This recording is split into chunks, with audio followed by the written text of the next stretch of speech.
I detail ipecac punishment from mother.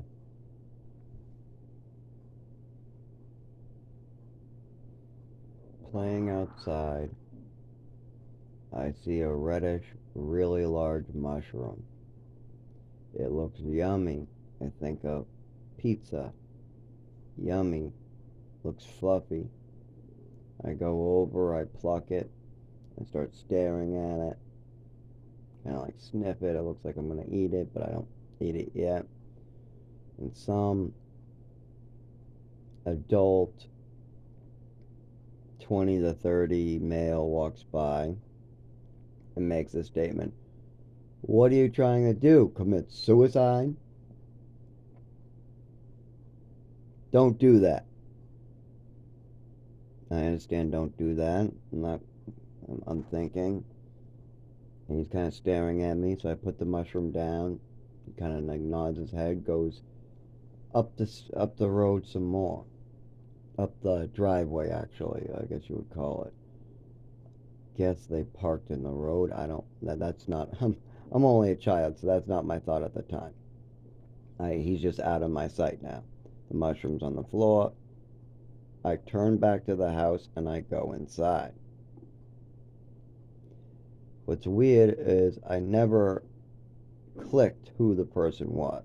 I think it was my brother Jeff, but I honestly don't know. Don't know how much time goes by, but it's more than a week. My younger nephew comes over.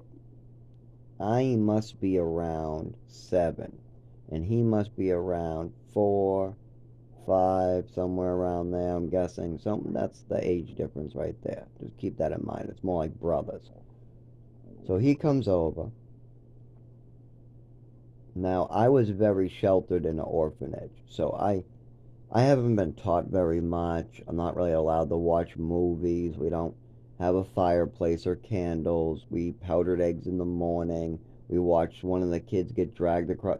So I don't have even as much real information as the normal kid, even my school. Meanwhile, my nephew lives in a normal household where there's movies, there's people talking to him, there's concepts. So he's learning very quickly. But I was brought into this household right when my nephew was born. So we both, I'm getting a lot of the same information as him, except for I get it from my mother and father, and he gets it from his mother and father. My mother's insane. His mother's a good mother. My father is kind of like not caring. His father gives so much shits about him. Oh my God. His father, if you touched my nephew or his son, I think that we both would have a testicle in the fight. I think we both might have to fight to rip off your testicles. I love my nephew a lot, but I think my brother loves his son even more than I could imagine. But as far as my father, I think he would sell my hand in a heartbeat for $1. Probably cut off my hand, throw it in the woods just so he could go back. Oh, I can't go back home until I give you my son's hand? Well, here, let me get the knife ready. Chop that. Now, can I go back home to my place? You'll let me go? Great, great, great. My father would sell my body parts off in a heartbeat if it meant he could keep his house. No, no doubt about it. Um, if his wife had to go to jail, he would literally probably bury me or hide me away in another country to keep her from going to jail. He doesn't care what I lose. Education, my health, he doesn't care. As long as things work out for him and his wife. Now, that might have not been done on purpose, but that is the result of his actions. And I truly believe there are times where my father did care about me as my like human well-being, but not if his wife was doing anything. Like if some stranger came over and tried to hurt me, he would have a problem with that because now somebody else is hurting a child if it's his or not. But if his wife is hurting an orphan, well, sorry, orphan, you're going to have to get hurt. My wife comes first, and I'm going to look the other way. So there was a lot of that going on. Now, the ipecac punishment will continue. I really don't want to restart this, but if you hear any noise in the background, I apologize. I'll have to break this into two, break it off, and I'll have to redo it another 5 more times, what I really hope I don't have to do. But somebody has taken my room. I've paid good money for a room, and my landlord has basically made it so we just got animals on top of me. And I have to do this. So, anyways, we'll go back into the PTSD bullshit that I hate dealing with. It fucking sucks that my mother was such a fucking bullshit artist that I couldn't get honest answers during childhood.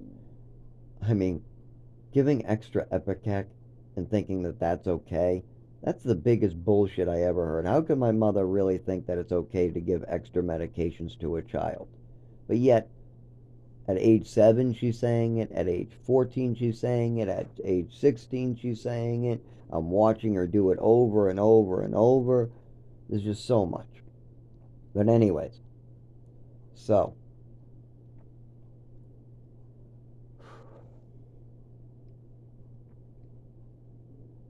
I'm out playing. My nephew is visiting. My mother's home. She's acting kind of nutty. Not too nutty, a little nutty. Kind of yelling, go outside, go outside. Acting kind of a little weird. But no big deal, nothing too bad. My nephew's there. We go outside to play. We're playing outside, we're looking around, and I come across a red mushroom. The one that looks really juicy. Go over to the red mushroom, I grab it, I pluck it. Oh, that looks good. Maybe I should take a bite. It's not the gray poisonous one, so I don't think it's poisonous because it's not the gray ones. The ones that everybody calls poisonous and point to are these little gray ones and stuff like that. They say, no, those ones are poisonous. But this is a red one like in Super Mario and on the pictures you see around and just in general that, when you get a pizza, pizzas are bright colored. And so I'm thinking food. I grab the mushroom and I take a bite. Oh, my nephew goes, what are you doing? Now, he's probably been told mushrooms are poisonous too, but maybe he has a different lingo than me. Maybe he thinks it goes for all of them. I know that I've eaten mushrooms before that aren't poisonous, so I think that this one is like pizza mushrooms. You can eat it. It's red. It's different than the ones other people point to. They point to the gray ones. He asked me what I'm doing. I don't have a word for it, like eating new things. It's not a concept yet, but I do remember somebody called it suicide. You're committing suicide. So I repeat the phrase, not really understanding what I'm doing because I'm just a young kid and I don't really have the skills. I'm kind of lost a lot of skills, and my mother's having me even redo first grade, which I passed. I'm not hanging out with much friends. I don't have those type of skills, and when I was in the orphanage, it's horrific what goes on there. So you get set back from seeing that shit. No parents in there teaching you stuff. It's not like that. You're not, they're not trying to teach you skills. They're trying to give you medicine and have you go to sleep or stay in your room. That's the idea. Or sit at breakfast table or stuff like that. So I tell my nephew, I repeat the phrase, I am committing suicide. I took a bite of the mushroom, and now remember, I'm only like 6, 7 years old, no more than 7, and I'm not understanding this. But I do understand what's going on once when they change the phrasing later. Anyways, my nephew goes inside, repeats the phrase again. My mother hears this. Now, my mother, I didn't know this during childhood, but my mother had a mental illness. She definitely did. She was jealous of my toys. She was snatching my swimming medals away and making up fantasies. She is not the person that you want to hear this. But I am repeating something without knowing what it means. So, I get pulled in, and my mother goes, are you trying to commit suicide? I go, I don't know, no, I don't know, no. I'm eating it like a pizza, I'm telling her. I'm eating it like a pizza, I'm telling her. I'm like, I don't know what you call this. I'm eating it like a pizza. I'm eating it like a pizza, I'm telling her. My mother goes, "No, you're trying to commit suicide, aren't you?" I go, "No, I don't know what that means. I don't know." She goes, "But you said it. Seth can't be lying. Is Seth lying?" "No, he's not lying. I didn't." And my mother screaming in my face, screaming at a 7 year old's face, wagging her finger, calling me a liar, all these things. Then she rephrases the question, "Are you trying to kill yourself?" And I said, "Oh, no, no." "Then why did you eat the poisonous mushroom?" "Oh, it looks like the one on the pizza. It's the one on the pizza," I tell her. Over and over, I tell her I'm just trying to eat. And I don't understand what's going on. And my mother's getting real violent. She's screaming at me. She's putting words in my mouth. She's calling me a liar. She's saying that I'm suicidal. She's saying that a 4 year old saying it, so it must be true. Me and my nephew don't understand what's going on. All we know is I ate a mushroom. I repeated something an adult said. My nephew repeated what I said. And now my mother's acting crazy. So my mother grabs me by the shirt, drags me to the bathroom, and puts me into a bathroom. She runs the water but leaves the bathroom. She goes into her medicine cabinet someplace else. I don't know where this hidden medicine cabinet is, but it's not the one in the bathroom with the band-aids. She comes back in and she does not fill the cup with water. I'm scared. I'm watching this cup and a bottle. She looks at me and says, "Because you said that, I'm going to give you extra. You're not getting this watered down. You're getting extra ipecac. I'm going to make you vomit like you never vomited before. And this is your punishment." Then she goes to open up the bottle. She pours it into an empty cup. You can see it kind of fill. You can kind of see it. I mean, it's not really like you can see it that much, but the lighting in back of her, you can kind of see the fill, fill, fill, fill, fill. She never puts water in it. She clearly says that she's not going to water it down. This is my punishment. She's going to give me a full bottle of ipecac. She says I must drink it all. So I drink about half of it, but then I start vomiting. She leaves the room, but she comes walking back and forth near the doorway. And she looks and says, "You drink it all now." And I'm already vomiting, so I drink some more, and I vomit and drink, and I'm trying to drink as I vomit, and it's not going well. And my mother is going back and forth by the door. Eventually, she's not at the door, and I maybe only have a drop left at the end of the cup. Out of 7 ounces of ipecac, I drank probably 6, and I just sneak that into my vomit. As I vomit, I go, "Ugh," I just tilt the cup back, and I just bring it back up, put it on top of the thing, but I'm shaking, I'm vomiting, I'm shaking, I'm vomiting. My stomach is on fire, but I'm still vomiting. My stomach hurts, but I'm still vomiting. My stomach hurts more, and I'm still vomiting. I feel like my stomach has like somebody's taking a blowtorch to it. And then my mother's going, "That's the extra ipecac. Yeah, I gave you extra ipecac." And that was my mother's ipecac punishment for me. Then she proceeded to brag to family members or to me or how she punishes her son with extra medication, how that's appropriate. Not only this, she admitted this in front of family members more than one occasion, and she repeated these actions with different medications later. When she wanted me sleepy, she snuck in some pills. When she wanted me out like a light, snuck in some pills. We went to watch Batman Mr. Freeze. She administered me medications. I had an overdose. My nervous system's never been the same. Then she also lied to doctors. She would steal my swimming medal away and then try to get me drugged by doctors by making up stories about a swimming medal, telling them that she's sure that I wrote my name, my old last name, on the back of that medal just to get back at her. She's coming up with fantasies. She's delusional. She's jealous of my toys, throwing them away, saying she thinks her son likes the toys better than her. She's coming up with all these crazy thoughts. And then she's literally the only thing I mean, there's only like 3 things I brought from the orphanage: a swimming medal, a bunch of Legos, a box of what do you call those, baseball cards, and actually there was 2 little tiny action figures in with the Legos. And that's everything.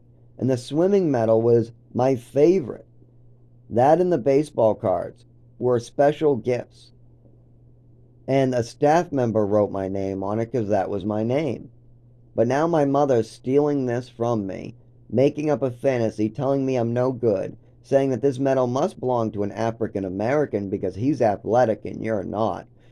Then she's telling, why don't you prove it? Where did it? I didn't see you win this. Tell me, prove it to me, prove it to me. She's acting like a lunatic with a 5-year-old, 6-year-old kid. Like a freaking lunatic. Stealing the kid's medal away, making him cry.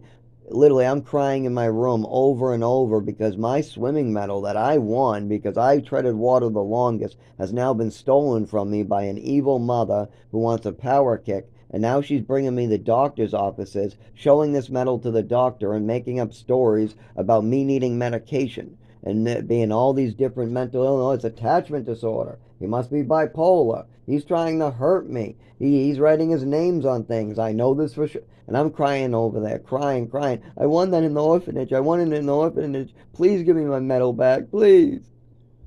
The craziest shit you ever could believe a mother acting like. Just fucking nuts. Real harm to a child. Not only physical harm, but mental harm too. Now, luckily, I was able to process the mental part of it and get over it. But the physical part, I'm still not allowed to go to any physical doctors. My father still wants me to keep his dirty little secret about his wife. And there are records, there's paper trails, there's records, teachers everywhere, all around the country.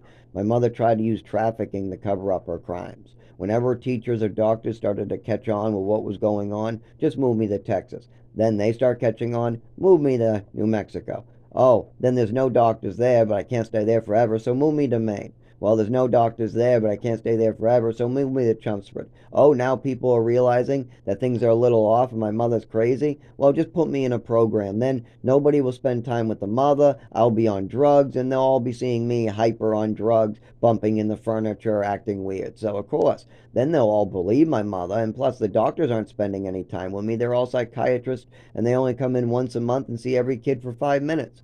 Oh, that fixes that. So yeah, and my mother will just keep on spinning stories and spinning stories and spinning stories. Like when I was bumping in the furniture in Chelmsford at the age of like 14, 15, my mother called it self-harming. At the age of like 16, when I jumped into a pool and caught the back of my foot into a fence, my mother was telling doctors that was self-harming, even though all 8 or so witnesses there clearly said that I just jumped into a pool and the pool fence caught the back of my foot. That's it. But my mother had to tell the doctors that it was self-harming.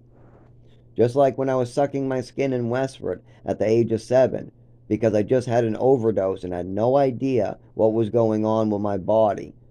My mother's telling doctors, oh, it's self-harming. He's sucking his skin. It's self-harming. Well, how about this overdose your kid's talking about? Or you call it an allergy attack from a combination of medications you administered. And then later, you just say you forget. You don't remember. Must be some fantasy you probably are thinking of, is what my mother's going to use as an excuse by the time I'm 12, 13. But when it happened, oh yeah, my mother admitted that something was seriously wrong. There was a phone call. I mean, my mother made a phone call. I mean, so there was records then. It's not like she could lie. They would just check the records then. I would say, no, there was. You made a phone call. They told you to bring me to the emergency room. But it's because my mother just called it an allergy attack and moved me to Texas and dodged everything. And, I was in physical therapy. The teachers were very worried about this. They saw a big change in my nervous system. And they were bringing me in the hallway and asking me, like, is there anything going on at home? Because something seems different about your movements when you write, when you talk, when you walk. Do you know what that is? Huh? No, no. I wish I knew to put all this together for the teacher when they were asking. I was only age like 7, so I had no idea what the hell was going on. Plus, I grew up in an orphanage for most of my childhood. I mean, I went through foster homes and orphanage until about the age of 5, and even then, I was bouncing to a lot of programs in orphanage schools and stuff. So it's pretty ridiculous. Plus, when I finally went to Texas, my mother just stuck me in a cabin that was way worse than any orphanage you could ever imagine because this was not even close to state oversaw. There was no oversight. The place wasn't built yet. There was nobody keeping an eye on this place.